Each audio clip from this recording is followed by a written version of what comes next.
नमस्कार दोस्तों, एक बार फिर आप सबका स्वागत है। एक बार फिर आज हम दो मुद्दों के साथ आपसे रूबरू हैं और वो मुद्दे हैं, एक तो है दिल्ली में साक्षी का जो मर्डर हुआ है, बेहद दर्दनाक तरीके से उसकी हत्या हुई है, उसको लेकर हम चर्चा करेंगे। और दूसरी चर्चा करेंगे हम राहुल गांधी जो कि इन दिनों विदेश यात्रा पर हैं। और दोनों मुद्दे आपस में जुड़े हुए हैं और दोनों कैसे जुड़े हुए हैं इसको लेकर भी हम आपको राहुल गांधी से चर्चा की शुरुआत करते हैं और वहाँ पर लेके जाएंगे, जो कि आज का हमारा दूसरा विषय है। आज हम खासतौर पर चर्चा करना चाहेंगे कि बीते कुछ सालों में एक सिलसिला तो चल पड़ा है, न केवल देश में एक स्वस्थ लोकतंत्र माना जाता है।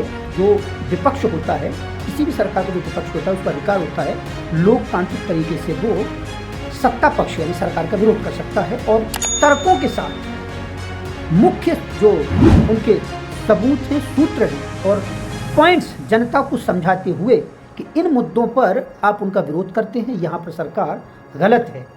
तो बेहद तार्किक और विश्लेषण आपका इतना साफ सुथरा होना चाहिए कि उसमें किसी प्रकार का पूर्वाग्रह नज़र ना आए।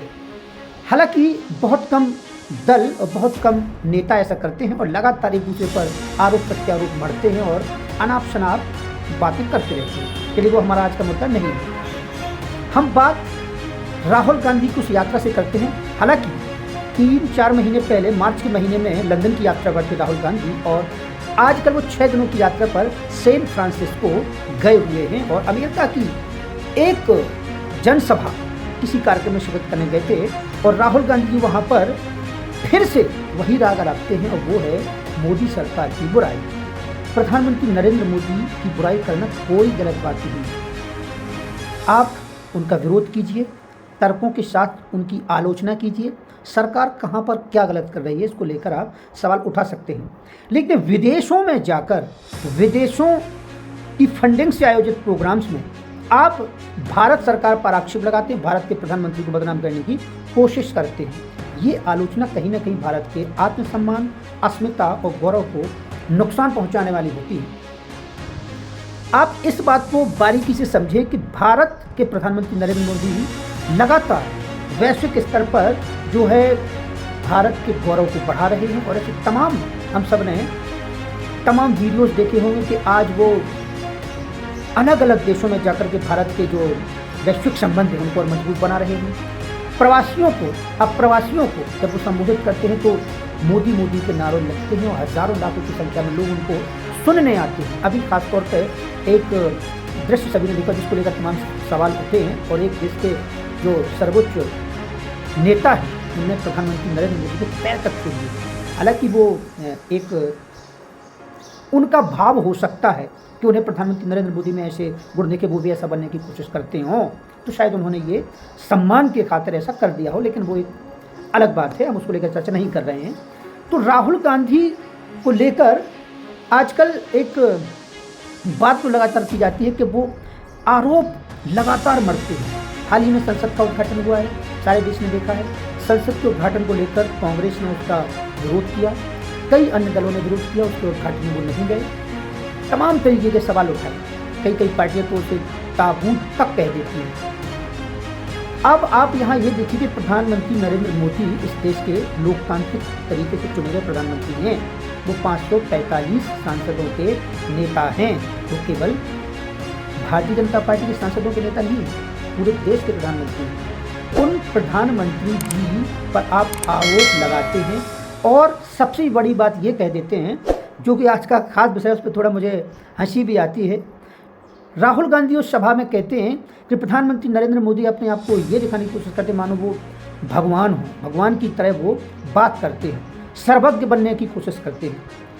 अब आप यहाँ पर एक छोटी सी बात ये समझें कि जो राहुल गांधी कहते हैं वो कहते हैं कि नरेंद्र मोदी जहाँ भी जाते हैं, प्रधानमंत्री नरेंद्र मोदी जहाँ भी जाते हैं, चाहे वो शिक्षकों के बीच जाएँ, वो पायलट्स के बीच में जाएँ, टेक्नीशियन के बीच में जाएँ, मान लीजिए वो रेलवे कर्मचारियों के बीच में जाएँ, वो अलग अलग फील्ड से अलग अलग विषय के जो कार्यक्रम होते हैं, संगठन के कार्यक्रम होते हैं, तो जिनके बीच में जाते हैं वो उसी तरीके से विद्वान अपने आप को दिखाने की कोशिश करते हैं और बहुत लगता है कि वो हर क्षेत्र के मास्टर हैं, हर क्षेत्र के विशेषज्ञ हैं, हर चीज़ की उन्हें नॉलेज है, वही दिखाने की कोशिश करते हैं मानो उन्हें हर चीज़ का नॉलेज है। तो वो कहते हैं राहुल गांधी के, देखो मानो ये दिखाने की कोशिश करते हैं कि उन्हें भगवान जैसे सब कुछ पता है, हर चीज़ के बारे में मोदी जी को पता है, मोदी जी हर चीज़ को समझ सकते हैं। अब ये आरोप क्या है, ये किस तरीके की बचकाना बात है। प्रधानमंत्री नरेंद्र मोदी इस देश के प्रधानमंत्री हैं। इस देश के उस उच्च पद तक पहुंचने के लिए जिन प्रतिभाओं की आवश्यकता होती है उनके अंदर वो हो सकती हैं। आप ये मान सकते कोई भी व्यक्ति किसी भी चीज़ का सर्वज्ञ नहीं होता, लेकिन एक प्रधानमंत्री को हर विषय की सूक्ष्मतम जानकारी होनी आवश्यक होती है। अब किसी किसी को नहीं होगी वो अलग बात है, लेकिन प्रधानमंत्री नरेंद्र मोदी की यही खासियत है कि वो तमाम तरीके के विषयों पर सामान्य ही सही लेकिन जानकारी रखते हैं और किसी भी कार्यक्रम में जाने से पहले उसकी पूर्ण तैयारी करते हैं। उनको क्या बोलना है, क्या संबोधन देना है, क्या उन्हें भाषण देना है, कम से कम उसकी समझ तो रखते हैं। इस तरीके से वो जनता के बीच संवाद कर पाते हैं। अलग अलग जो सब्जेक्ट्स हैं इस देश में, अलग संगठन हैं, विचारधाराएं हैं, लोग हैं, संस्थाएं हैं, उनके बीच जाकर वो अपनी बात मजबूती से रख पाते हैं। क्या आप नहीं कर सकते ऐसा? आप भी तो पढ़े लिखे।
आपको इन आरोपों को मढ़कर आप ये भी भला कोई, ये तो एक व्यंग्य की बात है, ये भी भला कोई आरोप है क्या कि अगर कोई हर विषयों की समझ रखता हो, परख रखता हो, बात करता हो तो आप कहें कि तुम तो बहुत होशियार बनने की कोशिश करते हो, बहुत समझदार बनने की कोशिश करते हो। मोदी अपने आप को भगवान जैसा बनाने की बात करते हैं, भगवान जैसा दिखने की बात करते हैं। तो ये एक बुद्धिजीवी, एक इतना बड़ा नेता, इतनी छोटी बात उसको नहीं करना चाहिए। प्रधानमंत्री नरेंद्र मोदी देश के प्रधानमंत्री हैं, वो आपके भी प्रधानमंत्री हैं, और भारत के स्वाभिमान को ठेस पहुंचाना, विदेशों में जाकर बार बार भारत की निंदा करना, भारत सरकार की निंदा करना, ये बेहद ही बचकाना हरकत है, गलत बात है। भारत के स्वाभिमान को ठेस नहीं पहुंचाई जा सकती। आप भारत में आइए, लोकतांत्रिक तरीके से उनका विरोध कीजिए, उनमें कमियां निकालिए, भारत सरकार को आईना दिखाइए, तब आपकी मार वाजिब कही जाएगी। दूसरा एक जो मुद्दा है, हालांकि वो मुद्दा इसी से जुड़ा हुआ है, वो एक जो मैं एक बात कर रहा था अभी कि जो सेंट फ्रांसिस्को में वो संबोधन कर रहे थे कुछ लोग जनसभा के बीच कुछ लोगों को, तो वहाँ पर राहुल गांधी प्रधानमंत्री नरेंद्र मोदी पर तो लगातार आक्षेप करते हैं, उन पर आरोप मढ़ते हैं, सैकड़ों आरोप मढ़ते हैं, लेकिन कहा जाता है कि वहाँ पर सिख संगठन के भी कुछ लोग आ गए थे, उन्होंने ज़बरदस्त विरोध किया। 84 में जो दंगे हुए और सिखों का जो हत्याकांड हुआ था, सिखों की जो हत्या हुई थी, दौड़ा दौड़ा कर पीटा गया, जिंदा जला दिया गया था, उसको लेकर आप आज भी चुप्पी साध जाते हैं, जवाब नहीं देते बनता आप पे। तो जो मुस्लिम संगठन, जो सिख संगठन के लोग आपका विरोध करते हैं और आपसे उसका स्पष्टीकरण मांगते हैं, आपने आज तक उसके लिए माफ़ी नहीं मांगी। आप सिखों के बीच जाकर उन पर मरहम रखने की कोशिश नहीं करते हैं। हालांकि आपने एक बहुत जो भारतीय जनता जो कांग्रेस की तरफ से बहुत बड़ा एक जो कहना चाहिए कि वो एक स्ट्रेटजी रची गई थी, एक साजिश के तहत, आज भी साजिश के तहत ही अगर कहें तो अतिशयोक्ति नहीं होगी, और ये बात मैं गैर जिम्मेदार तरीके से नहीं कह रहा हूँ, एक साजिश के तहत ही मनमोहन सिंह को प्रधानमंत्री बनाया गया होगा, कुछ ना कुछ जख्मों पर मरहम रखने के लिए। लेकिन वहाँ पे भी प्रधानमंत्री मनमोहन सिंह पद की गरिमा कम करते हैं या बढ़ाते हैं, इसको लेकर अलग अलग राय है, अलग अलग मंतव्य है। विदेशों में जाकर भारत का कितना महिमामंडन हुआ है, उनके जाने के बाद उनको कितनी सफलता मिली है, वैश्विक स्तर पर हमारे संबंध कितने मजबूत हुए हैं, ये गहराई से विश्लेषण की बात है। कभी इस पर भी कभी कोई चर्चा करेंगे। तो मनमोहन सिंह हमने देखा है जब विदेश जाते थे तब भारत की उस जो परंपरा होती है, किसी भी देश में किसी देश के प्रतिनिधि जाते हैं तो उनका सम्मान कैसे होता है, उनको क्या उनको तवज्जो मिलती है, क्या उनको सम्मान मिलता है, पूरे देश ने देखा है, हमने नहीं पूरे देश ने देखा है। आज आप क्या उस समय से तुलना कर सकते हैं? मनमोहन सिंह जी की सफलताओं को मैं बिल्कुल भी कल्पना नहीं करता। बहुत अच्छे आर्थिक जानकार थे, बहुत अच्छे निर्णय लिए, बहुत अच्छे काम किए, बहुत ही महान प्रधानमंत्री थे, कोई दो राय नहीं। मनमोहन सिंह जी बहुत ही अच्छे प्रधानमंत्री थे, लेकिन प्रधानमंत्री होने के साथ क्या मजबूती से, पूरी ताकत के साथ उन्हें निर्णय लेने का अधिकार रहता था? उनको तो कठपुतली प्रधानमंत्री तक कहा जाता है, किनके इशारों पर चलते थे। अगर इतना ही सम्मान होता तो मनमोहन सिंह प्रधानमंत्री जब थे, एक बार राहुल गांधी ने ऐसे अध्यादेश के कागज से फाड़ कर फेंक दिए थे प्रधानमंत्री मनमोहन सिंह के सामने, तब प्रधानमंत्री का सम्मान कहाँ गया? तो इस तरीके के प्रधानमंत्रित्व काल में उस समय क्या हुआ, और आज पूरा देश देखता है जब विदेशों में जाते हैं प्रधानमंत्री नरेंद्र मोदी, तो भारत को क्या स्वाभिमान, हर भारतीय को कितने स्वाभिमान की अनुभूति होती है, कितना सम्मान उनको मिलता है, मोदी मोदी के नारे लगते हैं, कितने देशों से हमारे संबंध पहले से कई गुना मजबूत हुए हैं। तो ये सब चीज़ें हम नहीं कहते, पूरा देश जानता है, मीडिया के माध्यम से तमाम बातें सब कोई देखते हैं। तो राहुल गांधी की जो बचकाना हरकतें हैं, विदेशों में जाकर के लगातार प्रधानमंत्री नरेंद्र मोदी की आलोचना करना, लगातार उन पर सवाल उठाना, कुछ ऐसी बातें कह जाना जो एक गंभीर और बुद्धिजीवी व्यक्ति नहीं कहता। इस स्पीच में राहुल गांधी एक और बात कहते हैं, चर्चा का जो हमारा दूसरा पक्ष है उससे अब हम उसकी ओर ले जाते हैं आपको। तो राहुल गांधी कहते हैं कि वहाँ पर जो विदेश में जो वो विरोध की अलग बात है कि जब सिख संगठन का विरोध करते हैं तो उस पर कोई जवाब नहीं देते, वहाँ पर वो कहते हैं कि भारत में मुसलमानों की स्थिति ठीक नहीं है। भारत में 80 के दशक में जो दलितों की हालत थी, दलित जिस हालात में जी रहे थे, आज मुसलमानों के वही हालात हैं। अब आप ही बताइए, पिछले 70 सालों से इस देश में आपका शासन रहा है, ऐसे में मुसलमानों के लिए आपने क्या किया? मुसलमान इतने पिछड़े क्यों हैं? आपके कहने का मतलब यही है ना कि मुसलमानों की हालत ठीक नहीं है। क्या वो गरीब हैं, अशिक्षित हैं, बेरोजगार हैं? अगर हैं तो उसके लिए जिम्मेदार कौन है? आप जिम्मेदार हैं। अभी भारतीय जनता पार्टी को कितने दिन हुए, कितने साल हुए, तो क्या सारे सुधार उनके द्वारा किए जाने चाहिए? आपने क्या किया उनके लिए? आपने केवल उनके तुष्टीकरण की व्यवस्था की है। आपने उनको कट्टरवाद की तरह झोंका है, कट्टरवाद की तरफ ले गए हैं आप उनको। उनकी मान्यताओं में, परंपराओं में जो कमियां थी, आपने उसको कभी सुधारने की कोशिश नहीं की। धारा 370 की बात हो, 3 तलाक की बात हो, कई ऐसे उनके जो अभी बुर्का पर बहुत कुछ चीज़ें, बहुत विरोध हो रहा था, जो बहुविवाह की प्रथा है, बाल विवाह की जो प्रथा है, तो ऐसे तमाम जो उनके मुद्दे हैं, कुरीतियाँ हैं, उनको लेकर आपने कभी उनको समझाने की कोशिश की? उनके लिए कोई योजना, कोई स्कीम कोई लागू की है? नहीं की ना। इस देश में ऐसा तक हुआ है, एक महिला, उसका शायद अभी नाम भूल रहा हूँ, उस महिला के लिए 3 तलाक का मुद्दा आज से कई साल पहले, आज से जब राजीव गांधी प्रधानमंत्री हुआ करते थे, करीबन 30 साल पहले की बात है, तो राजीव गांधी जी के समय जब सुप्रीम कोर्ट ने एक महिला के पक्ष में फैसला दिया था, तो उसको अध्यादेश ला करके संसद में पलट दिया गया था। यानी 3 तलाक को जारी रखा गया था, 3 तलाक को अवैध बताया था कोर्ट ने, लेकिन तुष्टीकरण के लिए, उनकी उन्हीं मान्यताओं को पोषित करने के लिए आपने क्या किया था? आपने सुप्रीम कोर्ट से उस ऑर्डर को खारिज करते हुए अपना अध्यादेश लाए थे, संसदों की वोटिंग करा के। तो ये है, आपने ये दिया है, आपने उनको कट्टरवाद की तरफ रोका है। आज जहाँ तहाँ युवा, भटके हुए युवा कहते हैं, अब तो हालांकि वो घटना देखने को नहीं मिलती है। कश्मीर में पत्थर फेंके जाते थे, सेना पर पत्थर चलते हैं, जगह जगह आज भी पाकिस्तान जिंदाबाद के नारे लगाए जाते हैं। और सबसे बड़ी बात यह है, लव जिहाद के केस जैसे श्रद्धा और साक्षी का जो मर्डर हुआ है, काट दी जाती हैं बेटियां भटके हुए युवाओं द्वारा, मुसलमान युवकों द्वारा। क्यों होता है ये? आखिर इतने निर्दयी, इतने क्रूर कैसे बने वो उन्हें पृष्ठभूमि कहाँ से मिली? क्यों? क्योंकि आपने उनको सुधारने की कोशिश नहीं की। आपने उनके उस सोच, उनकी उस मेंटलिटी को पोषित किया है। आपने सही राह पर लाने की कोशिश नहीं की, उनको देशभक्त बनाने की कोशिश नहीं की। अगर कहीं से पाकिस्तान जिंदाबाद के नारे लगते तो आप उनके सपोर्ट में खड़े होते, उनका विरोध नहीं करते, उनको सजा दिलाने की बात नहीं करते, आप उनको भटके हुए युवा बता देते हैं। अब अगर वो बेरोजगार हैं, अब अगर वो अपराध में लिप्त हैं, तो इसके लिए दोषी कौन है? भारतीय जनता पार्टी दोषी है। कौन दोषी है? समाजवादी पार्टी जैसे दल दोषी हैं, कांग्रेस के नेता दोषी हैं। लगातार उनकी गलत चीज़ों को आप पोषित करते हैं। कभी भी उनकी बेहतरी के लिए, उनकी अच्छाई के लिए, उनको आगे बढ़ाने के लिए, उनको कुरीतियों से, कुप्रथाओं से दूर रखने के लिए आप कोई उनके लिए अच्छी योजना नहीं लाते। लाएंगे भी कैसे?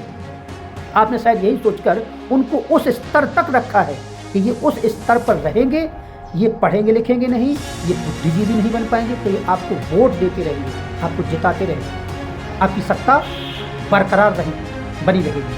तो ये किया है आपने। आज साक्षी का जो मर्डर होता है, आखिर कहां से यह पृष्ठभूमि तैयार होती है?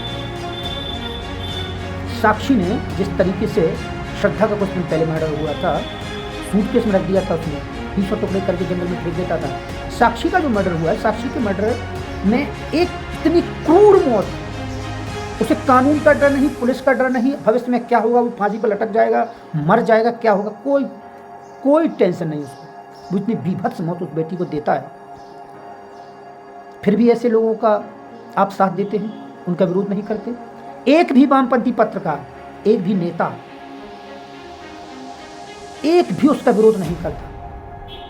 हाँ, उस अपराधी को लेकर आप तमाम तरीके की बातें कहते हैं, लेकिन कोई भी संगठन या दल ये बात नहीं करता कि आखिर मुस्लिम युवा किस दिशा में जा रहे हैं, मुस्लिम युवा ऐसा क्यों कर रहे हैं। मुस्लिम युवा खासतौर पर जिस मानसिक स्तर से गुजर रहे हैं या लव जिहाद को लेकर हिंदू बेटियों की हत्या कर रहे हैं, वो ऐसा क्यों कर रहे हैं? ऐसा कहना गलत है।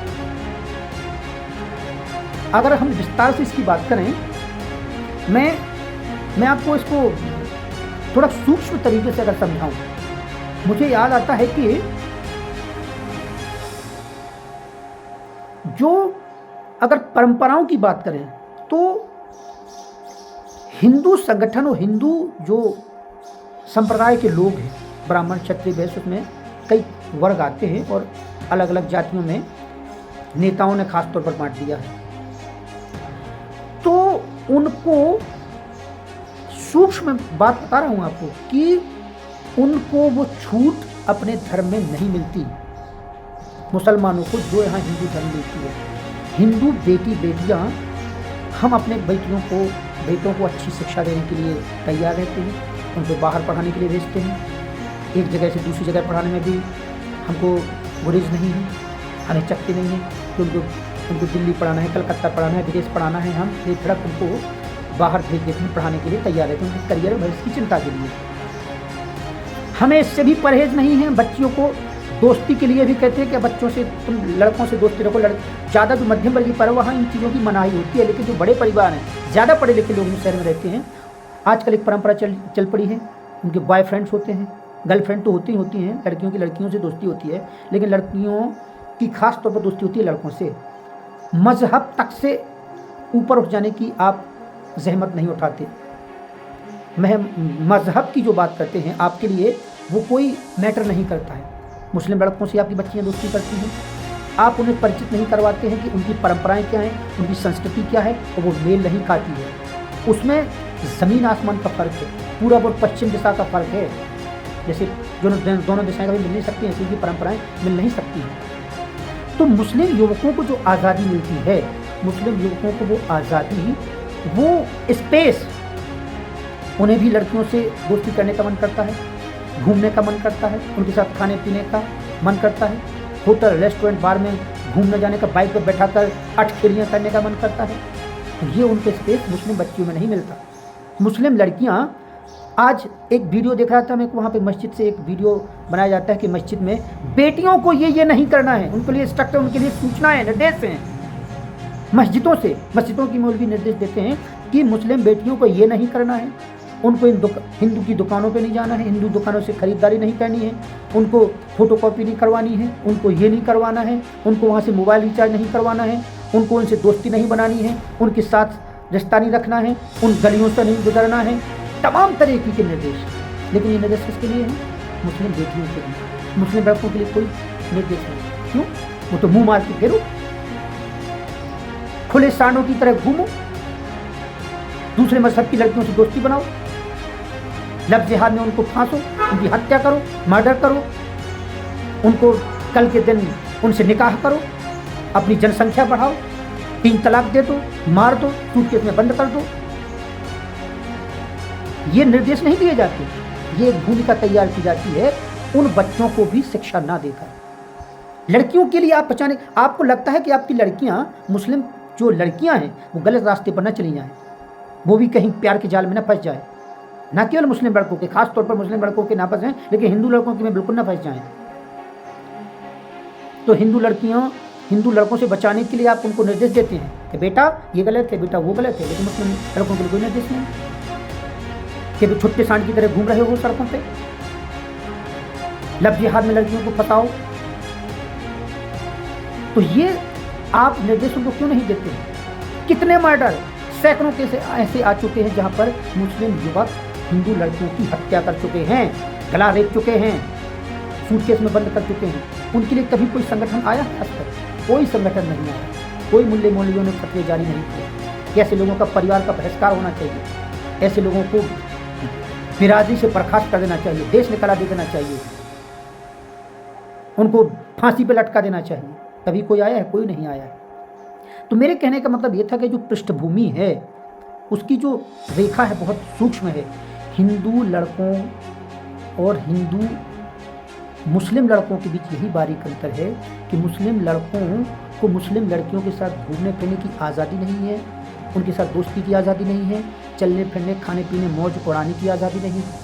वो आज़ादी दिखती है उन्हें मुस्लिम से अलग हिंदू लड़कियों में, हिंदू बेटियाँ जो कि आत्मिकता के चक्कर में समझने की उनकी ना तो खुद इतनी इस स्तर की बुद्धि है, ना उनके परिवारों की फुर्सत नहीं है। कमाने में लगे हैं, खाने में लगे हैं, अपने व्यापार को बढ़ाने में लगे हैं, तरक्की में लगे हैं, बेहतर भविष्य की चिंता में लगे हैं, उन्हें इतनी समझाने की फुर्सत ही नहीं है कि आज बाहर क्या हो रहा है, आपकी बेटी कहाँ जा रही है, किस दहलीज पे जा रही है, किसके साथ उठती है, बैठती है, खाती है, पीती है, इससे किसी को कोई मतलब नहीं है। तो आप इस स्तर तक उन युवाओं को खास तौर पर देखा जाता है कि वो मनचले युवक अच्छे कपड़े पहनना, हेयर स्टाइल के साथ घूमना, लहराते हुए बाइक, प्यार मोहब्बत का इजहार करना, लगातार पीछे पड़ करके ज़बरदस्ती किसी का प्रेम हासिल करना, हासिल कर लेना, कर लेने के बाद उसको निकाह के लिए राज़ी करना, या फिर बात न मानने पर मार डालना, गला रिप देना, ऐसी घटनाएं सामने आती हैं।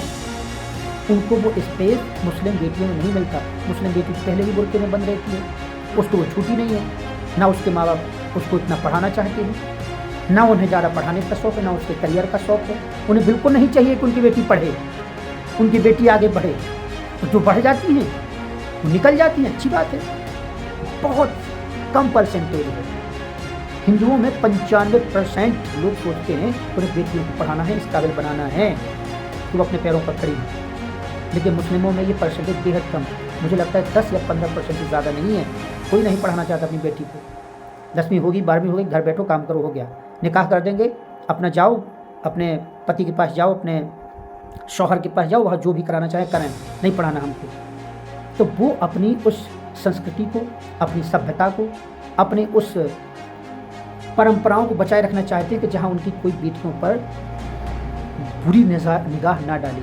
लेकिन मुस्लिम युवक लगातार उनको वो खुलापन, वो आज़ादी, वो स्पेस मुस्लिम बेटियों में दिखता है। प्यार के चक्कर में उनको फंसाने की कोशिश की जाती है, उनको बहलाने फुसलाने की कोशिश की जाती है, उनके पीछे पड़ते हैं, ज़बरदस्ती उनसे दोस्ती बनाने की कोशिश करते हैं। और अंत ऐसा नहीं है कि अपनी खुले तौर पर अपना सबसे बड़ी बात है कि अपना संस्कार छुपा कर, अपना संप्रदाय, अपना धर्म, अपना मज़हब छुपा कर हाथों में कुलावा पहनना, गले में रुद्राक्ष माला डालना, तिलक लगा लेना, क्या है? वो कोई हिंदू धर्म के प्रति आकर्षित नहीं होते, हिंदू धर्म को स्वीकार नहीं कर लेते। वो सिर्फ ये दिखाने की कोशिश करते हैं कि उनका जो उन बेटियों को आकर्षित करने के लिए उनको ये दिखाने की कोशिश की जाती है कि वो थोड़ा लचीले स्वभाव का है। वो हिंदू बेटी है तो वो भी इन चीज़ों से कोई ज़्यादा परहेज़ नहीं है। अगर तुम्हें पसंद है तिलक लगाना, माथे पे तिलक लगाना, गले में माला पहन लेना और कुलावा पहन लेना, तो कोई दिक्कत नहीं है, वो कुलावा पहन लेता है। लेकिन ये खोट होता है उसके मन में, ये सरासर धोखा होता है। इसकी आड़ में वो आपको अपनी तरफ आकर्षित कर लेना चाहता है। वो चाहता है कि हमें तुम्हारी दोस्ती हासिल हो। तो जब दोस्ती हो जाने के बाद कहते हैं कि जब प्यार परवान चढ़ता है तो फिर सारे रिश्ते, नाते, मान्यताएं, संप्रदाय सब हवाई हो जाते हैं। उसे ये भरोसा होता है एक दिन जब हम इसके करीब पहुंच जाएंगे तो फिर इन सब मान्यताओं को वो स्वयं ही नकार देगी। ऐसा होता भी है। तो ये जो सूक्ष्म बात है कि मुस्लिम युवा हिंदू बेटियों की तरफ क्यों आकर्षित होते हैं, वो फैशन में डूबी हैं। आए दिन हम देखते हैं सड़कों पर, शहरों में, हालांकि छोटी जगहों पर, छोटे शहरों में, कस्बों में बहुत कुछ इन चीज़ों को लेकर अभी मनाही है और इस स्तर तक नहीं पहुँचे हैं लोग। लेकिन शहरों में अब किस किस तरीके से बेटियां कपड़े पहन रही हैं, उनका पहनावा क्या है, उनका फैशन क्या है, उनका चाल चलन क्या है, इसको लेकर ना तो माता पिता गंभीर हैं, ना स्वयं वो बेटियाँ। और ऐसी बेटियां खुली छूट देती हैं उन युवाओं को अपराध करने के लिए। वो अपराधी बन जाते हैं, आप उनकी शिकार बन जाती हैं और एक दिन सूटकेस में बंद मिलती हैं या आपकी गर्दन रेत ली जाती है। तो कहने का मतलब मेरा यहाँ था कि यहाँ आप अपनी मान्यताओं, अपनी परंपराओं को आप भी समझें, अपने संस्कारों, अपनी सभ्यताओं, अपनी परंपराओं पर गर्व करें, गौरव का अनुभव करें। अच्छाई क्या है, बुराई क्या है, आपके संस्कार क्या है, आप किन परिस्थितियों, पृष्ठभूमि के बीच आपका जन्म हुआ है, आपकी परंपराएं क्या हैं, आपको जीने के लिए किन चीज़ों की आवश्यकता है। कभी आप बारीकी से सोचिए, क्या आप उन परंपराओं के बीच जी सकती हैं जिन चीज़ों को आपने बचपन से कभी देखा ही नहीं है। यही होता है जो लव जिहाद की शिकार बन जाती हैं जब वो ऐसे घरों में जाती हैं जहाँ की मान्यताएं वहाँ से उनकी स्वयं की मान्यताओं से एकदम विपरीत होती हैं, तो उनको घुटन महसूस होती है और उस घुटन में जब वो विद्रोह करती है तो मार दी जाती है। तो मुस्लिम युवा जो करना चाहते हैं करें, लेकिन सावधान रहने का जो पहला अधिकार है बेटियों का है, पहला दायित्व उन बेटियों का है, उन माँ बाप का है, उन भाइयों का है। बहनों पर नज़र रखें, माँ बाप बेटियों पर नज़र रखें, उनको देखें वो कहाँ जा रही हैं, किससे मिल रही हैं, क्या कर रही हैं।